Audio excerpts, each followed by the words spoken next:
Hi, exciting episode coming up. We're going to talk about IBC, Canada versus the US, and we're going to talk about IBC or infinite banking concept for new Canadians, people that have just come to the country. Are you eligible? What are the rules? Let's dig into it. Hi, everyone. Welcome to Control and Compound with Darren Mitchell. I'm your host, and joining me as always, Christina White. Christina, how are you today?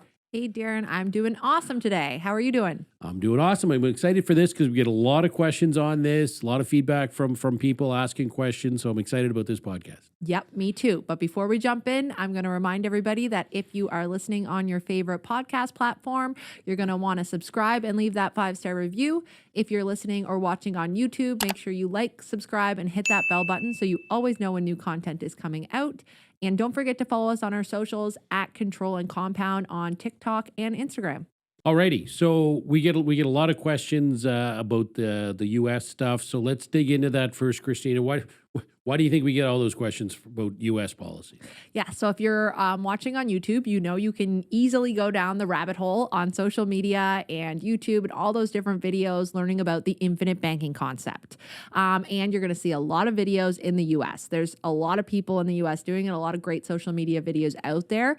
And it tends to lead to the question, if you are Canadian, can infinite banking be done in Canada? Is that concept here? And the answer is absolutely yes. So we know, obviously, that we can do it. So from difference, and this is what we're going to talk about today, really is the differences and how it would be different. But the bottom line is the infinite banking is a concept, right? It's a strategy. So it's not a product, and the strategy and the concept can really be done in any country when you think of it, because it's learning and understanding the concept. So absolutely you can do it in the US and you can do it in Canada. We've just done some podcasts on becoming your own banker, written by Nelson Nash, and he has the Nelson Nash Institute and the Infinite Banking Practitioners, which we've both taken those courses and gone through and learned from, and that education is still correct. So it's all correct. So if you're listening in the US or you're listening in Canada, when you're learning specifically about the concept, it's going to be the same. What's going to differ is that product, right, that we use to implement it. And that's kind of what we're going to talk about a bit today, is the differences in the product and how that works. Yeah, and I mean, just to share my story. So when I dug into this, go back to 2008 when I just went full-time learning for a couple of years on this infinite banking. Most of the learning, I ended up flying to the States a lot. And that's where a lot of the conferences, a lot of my mentors were in the States. So again, you're bang on. It's a concept, works in the States, works in Canada. I mean, one of the differences is the insurance companies.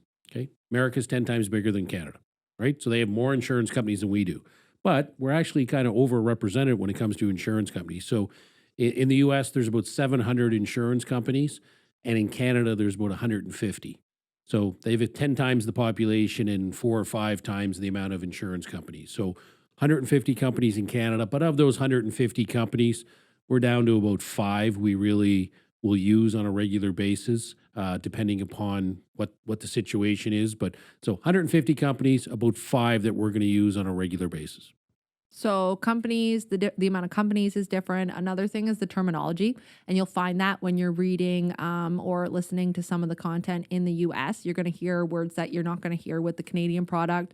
One of those would be the MEC line. So you read about that a lot in Nelson's book, which is a modified endowment contract. So really that's the US version, so the MEC. And what that is it's telling you how much money you can put into side of your policy cash values without it being impacted by taxes, right? So that's that tax line. In Canada, we have a tax line as well. We call it the maximum, our maximum line, but it's called an MTAR line. So an MTAR line is the maximum tax actuarial reserve. Essentially, it's doing the same thing, right? It's just calculated different between the two. With both of them and both products, when you're structuring them, you want to make sure that Nelson actually said snuggle right up next to it. You want to snuggle right up. Yeah, snuggle right up to that MTAR or the MEC line, and that works in both cases. But the terminology is going to be different because we have different terms in Canada and the U.S. Yeah, so we think of the MTAR line as the maximum efficiency line. Yeah. In other words, the maximum cash that you can put in for that particular death benefit. And then, there's other products out there too, especially if you're watching in the States. There's a lot of people using the infinite banking concept with the wrong product. It does not work with universal life, period. Okay? It just doesn't work, or doesn't work near as well with a universal life. So if you want to do infinite banking, you can't use UL. In my opinion, you just can't use it. In the States, they have something called IUL, which is this variable universal life. We don't have it in Canada. We've got similar kind of things. It's crap in the States, it's crap in Canada for infinite banking. We just don't believe in it for infinite banking. Certainly not the way the product's designed in Canada.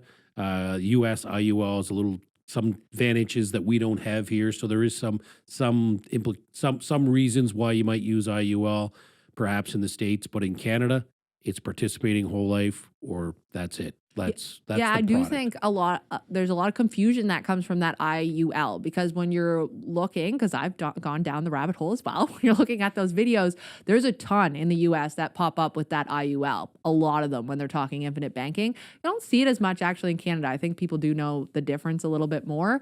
And if you want to learn more about those differences, we do have that podcast that goes into UL, how can I use my universal life policy for infinite banking? And we kind of dig into it if you want to check that out.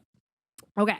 So the next one is mutual companies versus stock companies. This is another big topic that comes up on social media and YouTube videos when you're learning about infinite banking. And Nelson Nash talks about it a lot in his book too, in wanting to use a mutual company versus a stock company. So with the mutual company, you buy this product, you buy the policy. There are no other shareholders, so essentially you're the shareholder. With a stock company, there are shareholders, so they can also participate in the profits. So that happens in both the U.S. and Canada.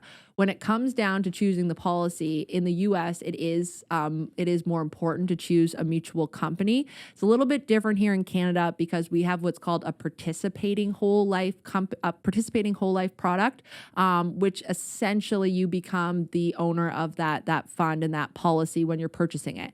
We're going to do a podcast that dives a little bit more into this because I do think that we could have a lot longer conversation on the difference between the two.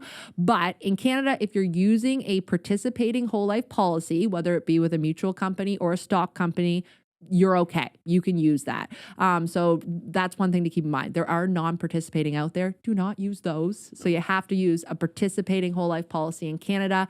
And in the US, it's a little bit different. I don't know the ins and outs of their exact policy names, but you're okay with a participating whole life here. Yeah, I think that you summed it up perfectly there. If you're in the US, you need to use a mutual company.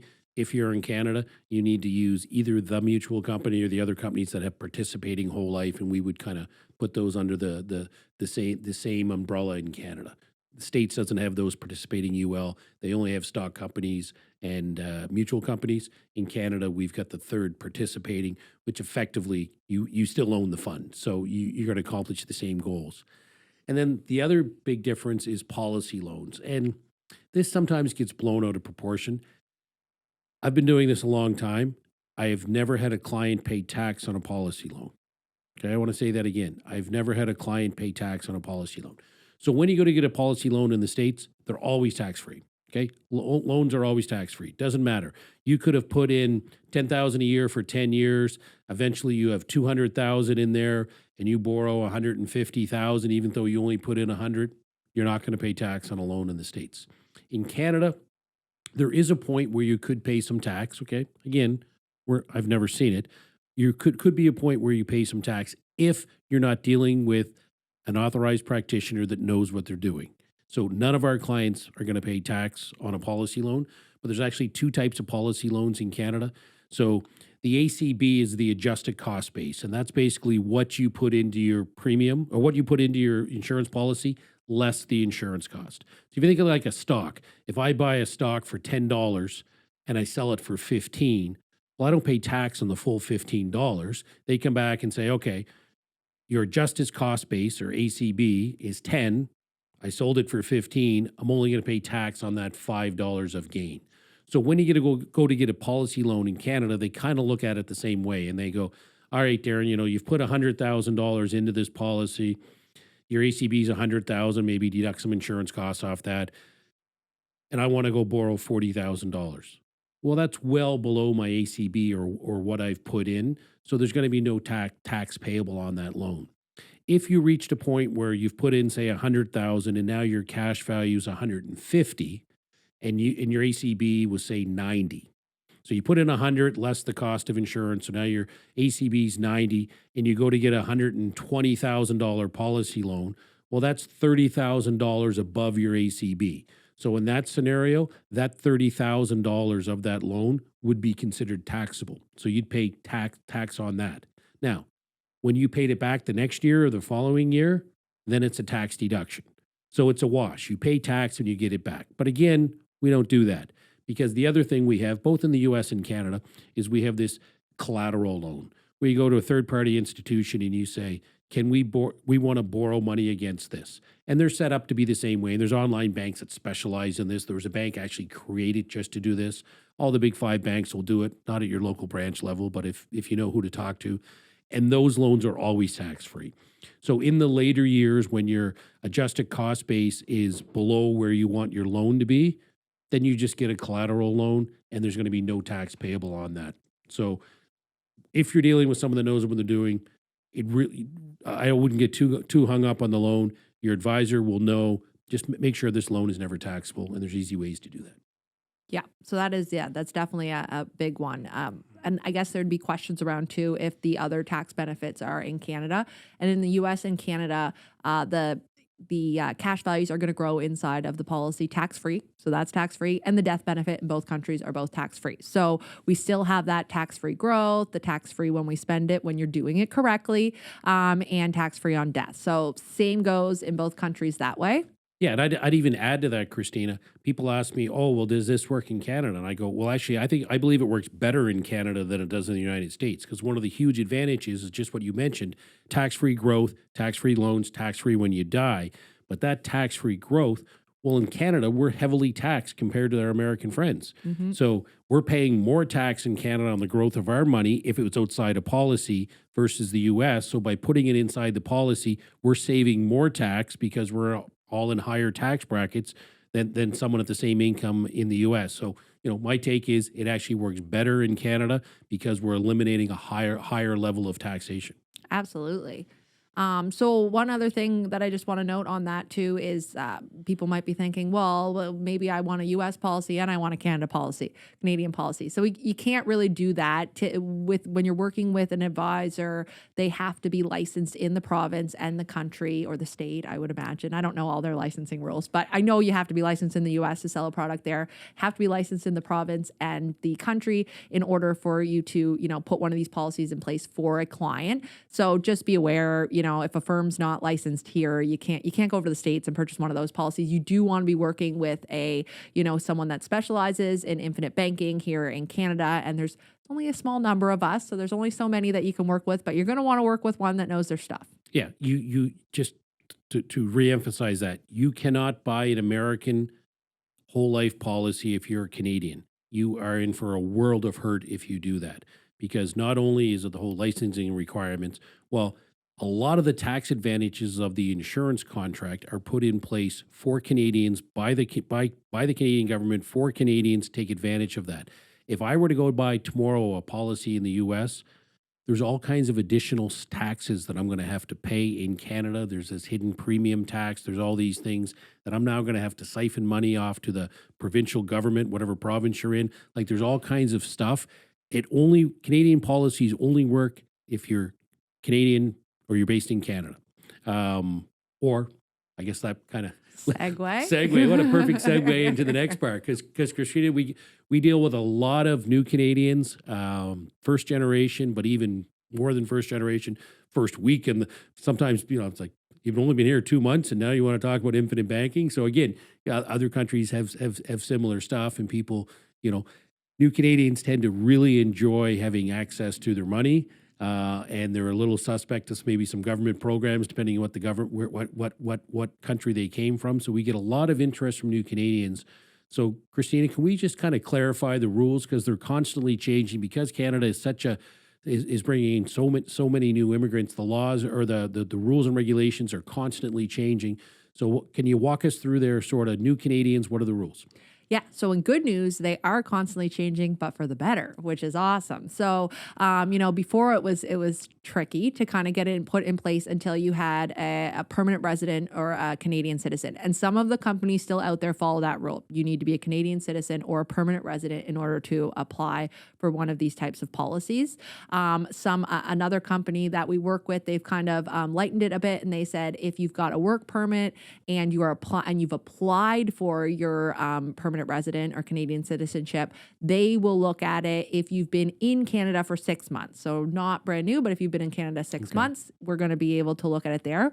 And then there's another company that has really pushed the limits for us, which I appreciate. And they're saying that if you've got a work permit here, you've applied for your permanent residency or your citizenship, they're going to allow you to have it from day one. So up now, they do have some death benefit limitations. So they're saying 500,000 max, but typically with when we set these policies up, we are looking at lower death benefit amounts when we're setting them up. So 500,000 of death benefit can give you a pretty nice, a decent deposit for a policy, right? So very exciting. Excited to work with more newcomers that are coming to Canada, new Canadians, and getting them set up with these types of policies as well. Oh, that is fantastic news. Okay, so like kind of wrap up here, like people are doing this daily because we get that question like, oh, how come I haven't heard of this before or whatever. There's billions of dollars in this in Canada and probably 10 times that in the United States and $1 billion+ going into it every year. This is a major, major, major industry. And there's thousands or more, tens of thousands, 100,000 of Canadians doing it. And educate yourself, learn more about it. Deal with someone that's an expert at this, and you'll look back in 10 years and go, I'm really glad I took advantage of that opportunity when I had it. All right, that's another episode. Thanks for watching. Thanks for listening. Have a wonderful day. Thanks for listening to this podcast. If you're listening on YouTube, please like, subscribe, and hit that bell button. If you're listening on your favorite podcast platform, please leave us a 5-star review and subscribe.